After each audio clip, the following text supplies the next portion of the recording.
Evening, folks. Brian here, Geomagnetic Earthwatch.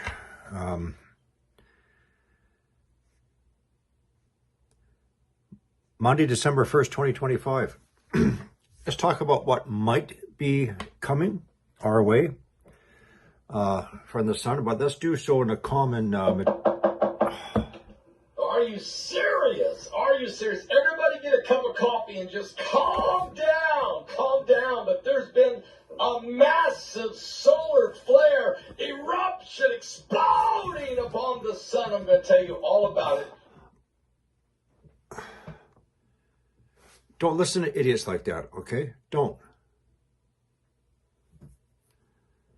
Let's talk about it in a calm, cool, rational, and mature manner without spreading panic, fear, and anxiety. All right?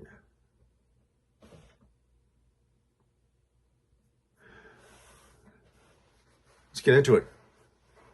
Well, with general awareness and preparedness, knowledge. Now, there's been some scary regions that's passed through the Earth-facing zone before, and absolutely nothing is happening. I'm not saying nothing's going to happen with these scary regions coming through now, top and bottom. So, some things to watch out for. Okay, well, first of all, let's take a look at these scary things.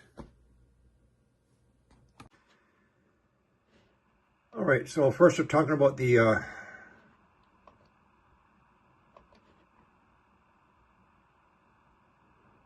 one moment.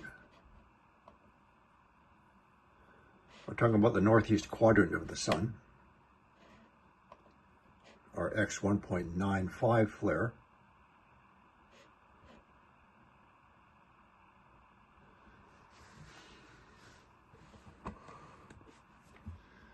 That one there.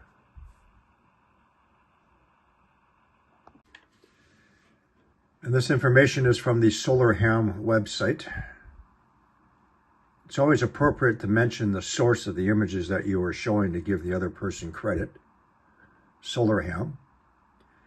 So we have the coronal hole opening region, which is now Earth-facing, and we'll be receiving the faster solar winds in approximately 2 days.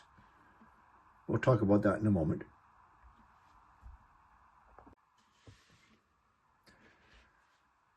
There is one thing that should be noted. So this is the X.195 flare here.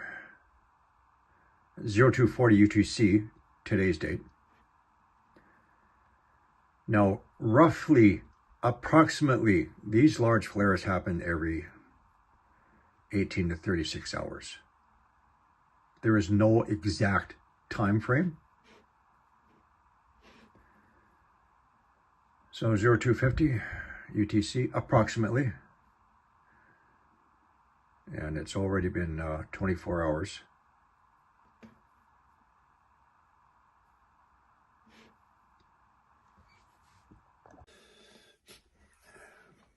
Now, there's no way to build this up.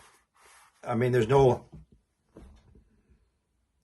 like I said, I have problems choosing the right word to put into sentences. There's no reasons to be building this up into something that may not happen. And we don't need to be saying such things as, oh, this is going to affect millions of people and blah, blah, blah. That's not the mature way of preparing people for what may happen. Knowledge. Ease their any panic and ease their panic, fear, anxiety.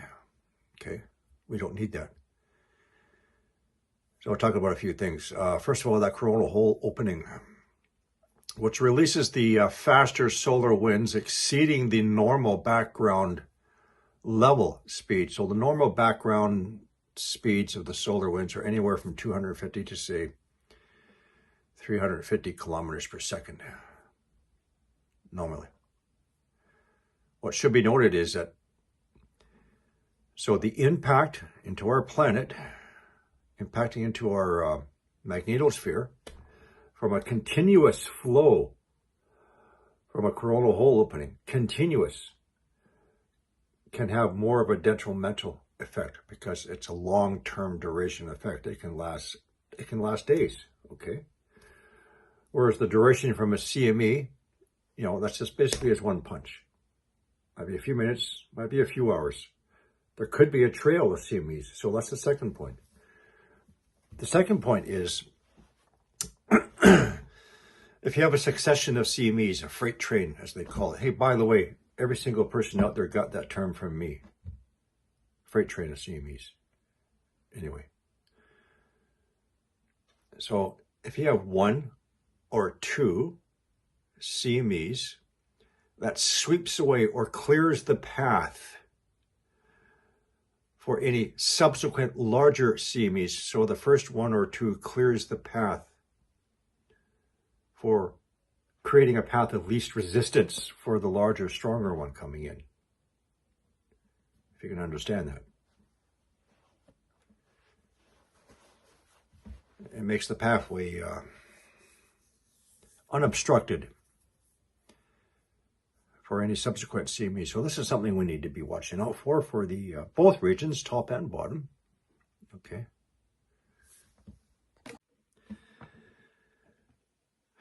Now the other thing, and I'm going to repeat this again. As soon as these regions come into view, people start jumping on their computers and they start making their YouTube videos. There's going to be a mega thrust earthquake. You shouldn't do that. You're only creating anxiety and fear. It increases the possibility. This is why when more data comes in, and as it's refined, then I will make a suggestion, and for what areas there could be an increase in seismic activity. However, folks, the last series of impact events, for the most part, there was no increase in large earthquakes, period. It's what I've been telling you to watch out for years. It's volcanism. You have all that energy funneled into the Earth's outer core. It's going to expand the outer core. That expansion is going to have to be released somewhere up through the mantle plumes, the hot spots, to the underside of the lithosphere in which the crust and the oceans sit upon. Increased volcanism, such as we have been experiencing, and not just the large Ethiopian eruption. Third, these things don't always happen right away. So we get hit with the CMEs or space weather events. We might feel the effects as humans, but then nothing happens. People are saying, why are these idiots and fools talking about there's a mega earthquake that's going to happen? And then they stop thinking about it and they drop their guard. It can take 24 hours. It can take 5 days. Depending on how that energy is absorbed, where, to which magmatic province. We'll talk about that later.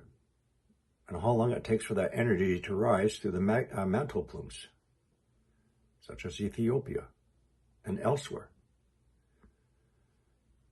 So if and when we have a solar impact event and nothing happens during that event or shortly after, don't just brush it aside, okay? Wait for it. And that's going to conclude this evening's talk.